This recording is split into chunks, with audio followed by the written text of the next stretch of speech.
November 1952. In the freezing air above Japanese waters with a low cloud cover and almost no visibility, 4 American pilots flying Panther F9F-5s met 7 MiG-15s that were not supposed to be there. Due to aircraft malfunctions, 3 of the 4 American pilots could not engage, leaving only one pilot, Lieutenant Royce Williams, to face off with the superior fighter jets.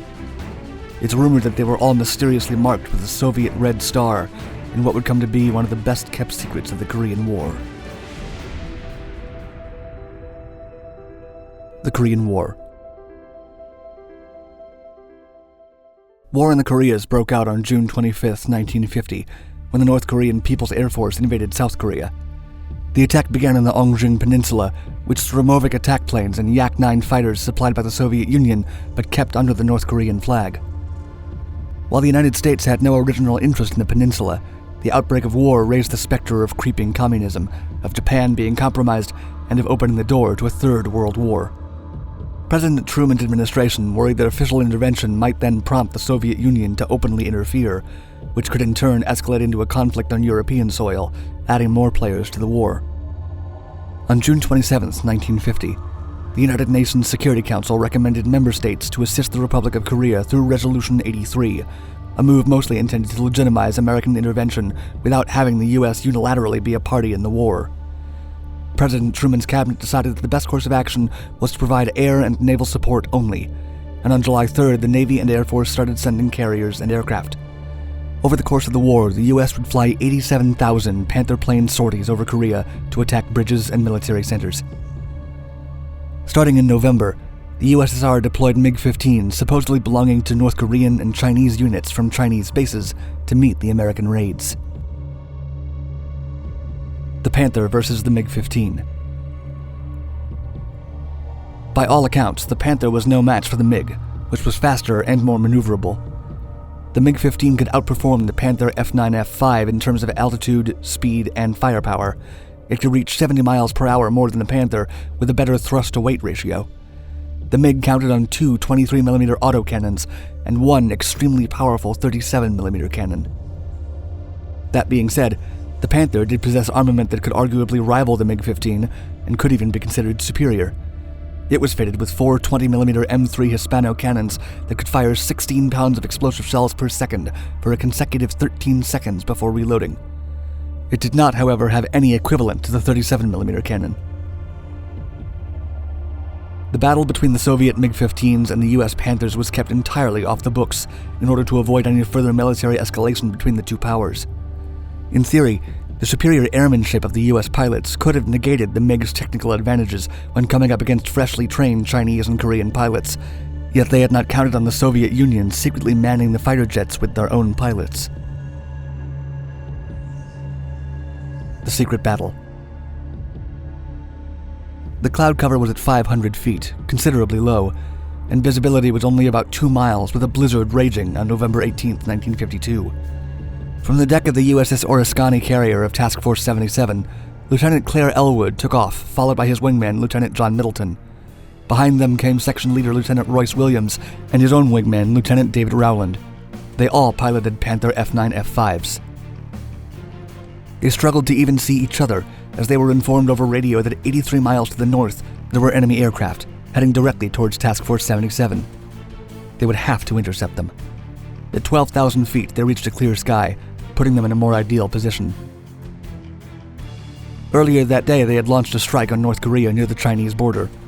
Williams recalled the flight in an interview with Thomas McKelvey for the magazine Flight Journal, quote, "When the carrier decided to launch an extra cap, the squadron gave it to the 4 of us because for various reasons we hadn't been able to fly a lot recently. My first mission in 10 days after catching a cold had been the strikes against Horyang that morning." As the pilots surpassed 16,000 feet in altitude, Flight Leader Claire Elwood saw the contrails of 7 aircraft. Rather than the Ilyushin IL-28 bombers they expected to encounter, the MiG-15 fighters were flying above them at 40,000 feet. They prepared for the encounter, with Lieutenant Royce Williams firing to test his guns. Just then, the flight leader, Lieutenant Elwood, shared that his fuel pump warning light had turned on. He and his wingman, John Middleton, withdrew back to the USS Oriskany. Some of the aircraft used in the name of North Korea were left unmarked so as to mask their Soviet ownership. Reports from the Korean War Almanac and the McKelvey interview with Royce Williams conflict about whether the planes carried the red star of the USSR on their flank, but if they did, this might have signaled to the American pilots that they were dealing with expert Russian fighters. Royce Williams was left in charge of the mission, now even more of an unfair fight with 2 Panthers against 7 MiGs.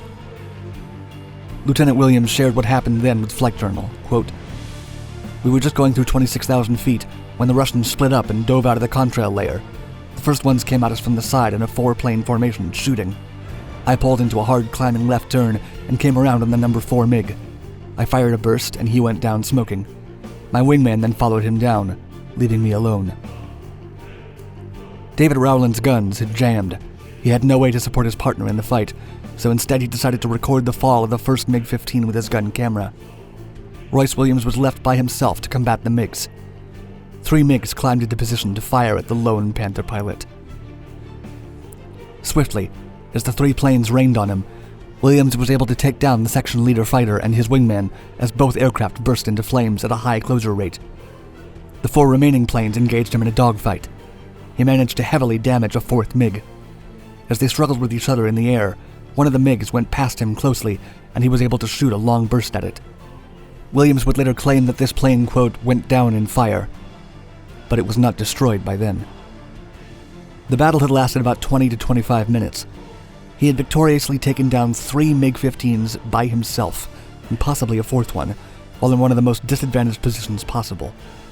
He tried tracking one of the planes he had damaged in the skirmish when another of the enemy pilots positioned himself and fired. The shot basically destroyed Williams' Panther, as he told McKelvey, quote, "The shell went into the engine and messed up the hydraulic unit in the accessory section, and I suddenly lost rudder and flaps and only had partial aileron control. The only thing that really worked were the elevators." He flew down towards the clouds at 13,000 feet, forced to carry out evasive moves as the MiG-15 pilot pursued him. Royce Williams should have been done for, with his aircraft almost completely destroyed and no real way out. He entered the clouds just as his wingman, David Rowland, came back into the fray, scaring away the MiG with his presence, since his guns were still jammed. Return. After the battle, Lieutenant Royce Williams could barely control his jet to stabilize it after coming out of the clouds.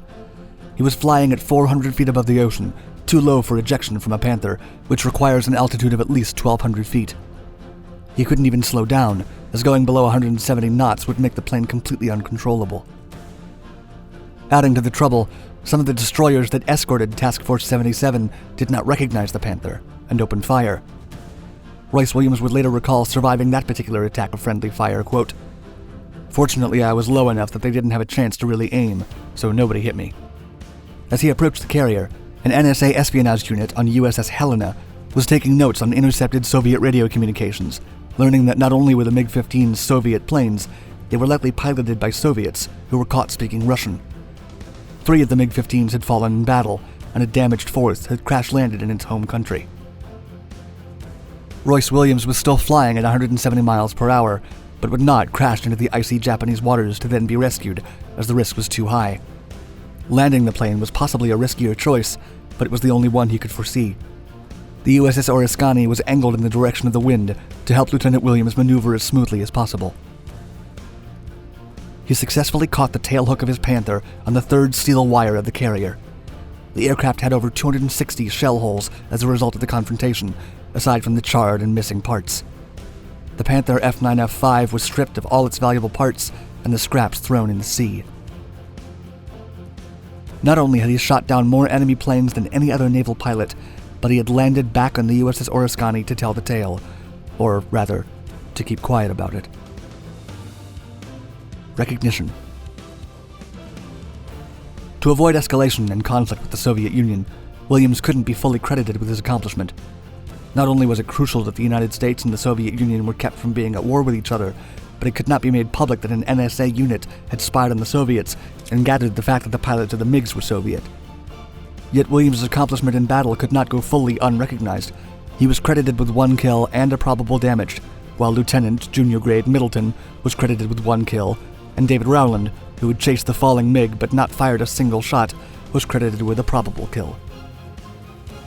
Williams was invited to have a drink with President-elect Dwight Eisenhower in Seoul a month after the battle. His accomplished score of taking down 4 enemy aircraft in a single fight was record-breaking, and continues to be impressive, making him the registered naval aviator in a Navy jet to strike down the most aircraft in a single fight. 50 years would go by before the facts were made public in the 1990s, when Russia declassified its knowledge of the air battle and released the names of the fallen pilots. The air battle of 1952 may have marked the last time in which a U.S. fighter plane took down a Soviet one, but it was not the last encounter between the U.S. and Soviet air forces.